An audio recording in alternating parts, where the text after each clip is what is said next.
কালো পাতা পড়েছে। তাহলে তুই আবার কি করবি বল? এই শ্যামকুণ্ড থেকে রাধাকুণ্ড আমাদেরকে নিয়ে যেতে হবে এই কাঁধে করে। কি গো বাবা, এক পাশে বৈষ্ণব পদকর্তা দাঁড়িয়ে বলছি সুদাম সুদাম দাম্প সুদাম মধুমঙ্গ।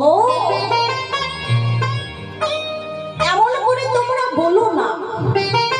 কি গো বাবা, ভগবান যুগে যুগে যত যত লীলা করেছে সমস্ত লীলার কিন্তু তিনি মান রেখেছে, আর সমস্ত লীলার মাঝে তার প্রতিজ্ঞা আছে, প্রতিজ্ঞার মান রেখেছে।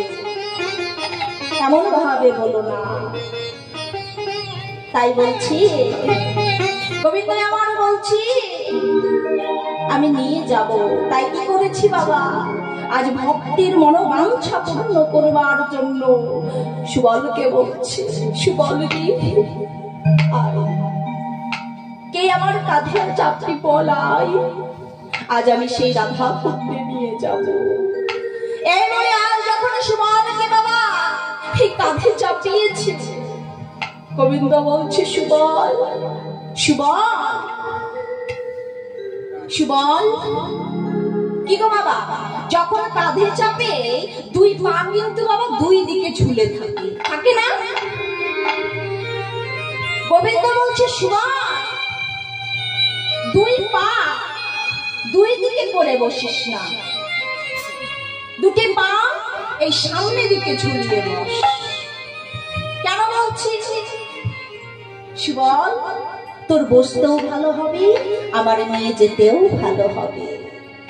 এই বলে কি করেছে, আজ যখন সেই সুবলের চরণ দুখানি গোবিন্দের বক্ষে পড়েছে, গোবিন্দ দুই নয়ন চলে মুখ ভাসিয়ে কেঁদে কেঁদে বলছে সুবল ওরে সুবল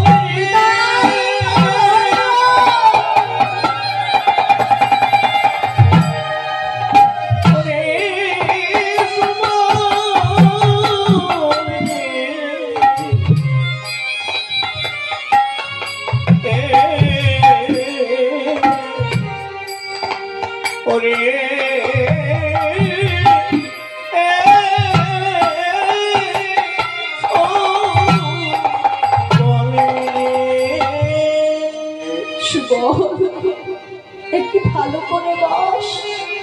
কেন বলছে বাবা, সেই ভক্তির চরণ যেন তার ভালোভাবে এই বক্ষে পড়ে। তাই গোবিন্দ কি করেছে, আজ ভক্তের চরণ আজ বক্ষ মাঝে ধারণ করেছে। কি বলেছে ভগবান? বলেছে আমার হইতে আমার নাম বড়, নাম হইতে আমার ভক্ত বড়, ভক্ত হইতে আমার ভক্তের চরণ